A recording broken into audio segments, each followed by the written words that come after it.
things started, I'm joined by Rob Handlery and Hi. Scott Butterworth. Hello. Hello, boys. You've played a lot of The Division lately, right?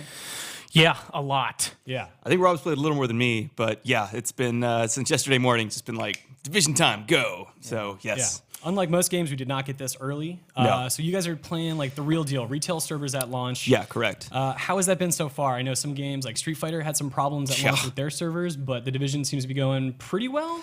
Yeah, I mean nothing compared to the problem Street Fighter had for sure. Yeah, I mean, you hear like issues like a little bit. Like for me, like I've been fine. I've been completely fine as far as joining up and playing with other people. Same. Like a breeze. But you know, once in a while, like I played with Eric Tay yesterday for a very long marathon.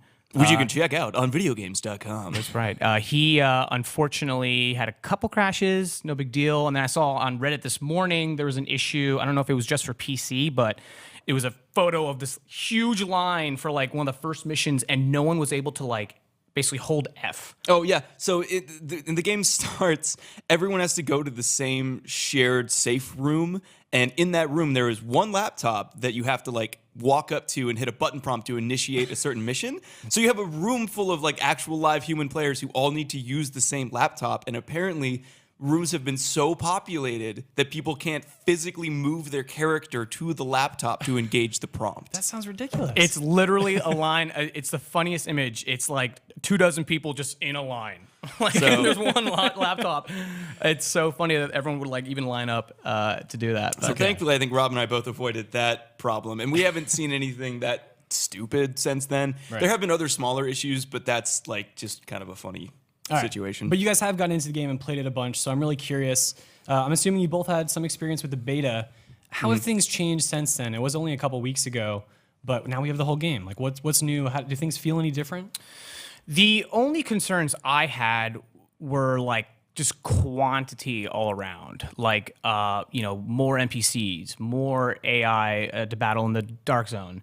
All of that, for the most part, has been fixed. If not surprising, how alive this huge New York City is. Like for me, like as a recap of how I feel, I'm like having a really great time with this game. I mean, I haven't necessarily been just utterly blown away by the world, but certainly there's a lot more going on, and it feels more alive than it did in the betas. I definitely agree with that. It's really cool to be wandering around and you'll hear somebody say something like nearby, like, where did that come from? And you'll look up and you'll see people are actually like in the buildings that you're walking underneath, which is kind of a cool touch. You'll notice things like that as you wander around. And I haven't seen too many like reused assets or anything. That did a pretty good job of making streets feel kind of unique. So far, everything I've seen has just been, exactly what you expect. It's an urban environment in ruin, and there are cars strewn about. But within that context, they've done a pretty good job of making the environments feel diverse and like you're saying, a little more alive. So I'm curious because this is a sort of a dark story. The city is under this horrible disease. Like the society itself has sort of changed as a result. Rob, you were telling me about some really dark stuff that is in this game, and I wonder if you could share some of that. Yeah. So many elements of just like, you take a step back and you go, wow, this is like, they're not holding anything back and telling this really dark story, which if no one really knows. It's basically, Black Friday terrorists have devised a successful form of smallpox, embedded in all the paper currency in New York City, and everyone's got smallpox and everyone's dying.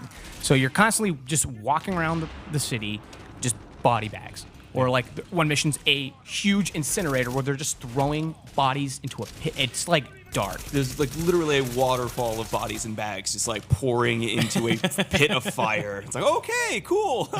Yeah, and with that in mind, it is a very grounded story in that, it's not too far in the future. It's like, this could happen, right? It's a Tom Clancy thriller. This could happen, and you're constantly reminded of like, you got these factions. Some people want to just basically burn everything, or some people want to take advantage of this uprising and go rogue and take on the government. But yeah, there are these. They have collectibles with little cinematics. One of them being like this scene where it's a girl on a cell phone. So you get like a cell phone video, and she's in a room, and there are these guys called the cleaners, and they come in and they got flamethrowers and they just torch everything. And she's hiding from them, and she's in like a market, so she's looking through cracks, and you think she's okay, and then a gust of snow and wind goes right past the camera, meaning there's someone behind her, and she opens up and a flamethrower guy is there looking at her. Almost reminds me of Pyro from like Team Fortress, where he's like looking at her and cocks his head just because he has a flamethrower. He's really dark. And then he kills her, and she's screaming. And then you hear audio of her screaming and being burned alive. And that type of stuff happens all the time. Yeah, most of that kind of content comes from like the collectibles. The story is clearly not the focus of the Division. It's, you know, you're not getting a cutscene every couple steps or anything like that. This is not a Hideo Kojima game.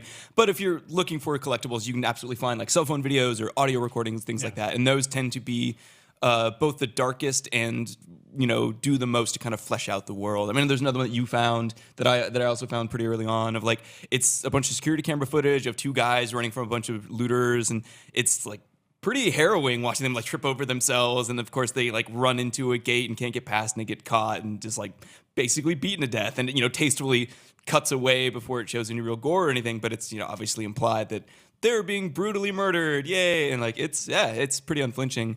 But at the same time, there are moments where you kind of have to ignore the world that this game is set in a weird way. Like, I mean, the most basic, most obvious thing you can point to is the fact that it just takes a long time to kill anybody. Dudes in hoodies and jackets can withstand like 3 or 4 headshots before they die. Bulletproof hoodies then. Yeah, apparently. And I mean, like, that's a widely known thing. And, you know, people who like to defend the game will always point out that, oh, it's an RPG, not a shooter. But it's still just thematically is odd to be shooting a human and then watch them just like completely shrug off bullets and like barely even react and stuff like that. And I also have a bit of a hard time getting past the fact that, you know, you're this sort of peacekeeping unit and your job is to kind of clean up and, you know, restore order in the city.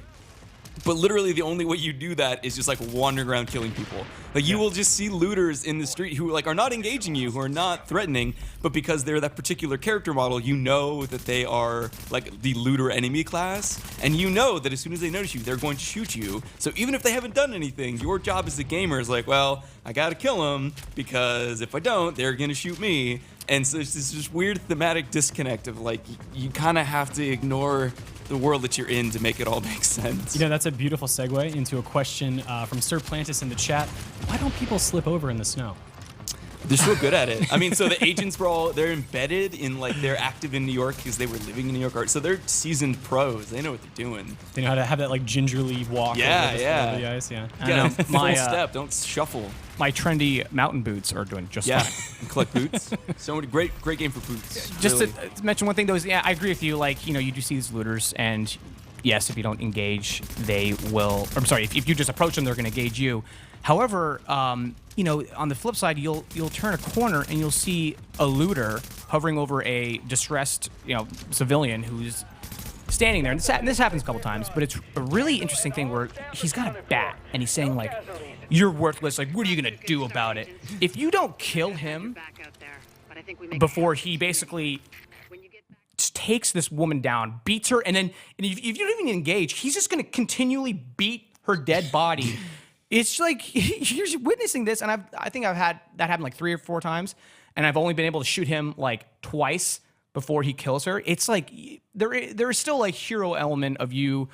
You know, you have a good heart, and you're going around and you're trying to prevent the wrongdoings. But it's just like really, again, like these dark scenarios that make you take a step back and kind of think like this is kind of surreal, but like surprisingly real. Like, I don't know, like writers in this state of apocalypse, like this is what would happen. And I like that idea of being reminded of like how awful humanity can kind of unfold in these scenarios. I don't know. It's just I think the game actually, it really goes out of its way to sort of justify your actions whenever it can, but it still feels weird that you're just a total Judge Dredd type, like judge, jury, executioner, like anyone you see, like death sentence, like you're behaving badly, death. It's just like, okay, it would have been nice if there had been a little more nuance, but I agree, it's not, you know, I don't feel like, you know, a horrible human by playing this game or anything like that. It's just like there are certain moments where the themes kind of fall apart or come into conflict with the way that the game actually plays. So I mean, it's not the end of the world. It's just something I've noticed as I've been playing. Yeah, and we've got your early impressions up on the site right now. Yeah. I mean, we always like to just throw up a page to let people know, like, no, we're reviewing the game, but this is why we don't have a review the day the game comes goes up because we often do. So yeah, people can go find my early impressions. They can watch the live stream that Rob and Eric recorded yesterday. That's all up there. So plenty of stuff for people to check out, even if we don't have a scored review, and get a good sense of like what to expect from the game. All right, well, maybe we'll find out more later this week. Oh, there's so much more to talk about too. It's like all the perks and the cover system. Like you could easily talk about this game for an entire hour. So, and yeah, we did the live stream yesterday, but having the game before its release, you know, the Dark Zone, like that's still up in the air. We did toward the end of the stream get in there, and Eric Tay did backstab me a few times just to kind of show what maybe the potential rogue life is, but there weren't really many people playing, so it's hard to tell what that is even going to be about. For the people who haven't been playing, the Dark Zones are like the PvP areas within the world that you like consciously enter, and then it becomes this kind of free-for-all. You can sort of join it with people or not, or you can betray them or take loot, or it's this whole crazy thing. It seems like maybe one of the most interesting mechanical aspects of the game, but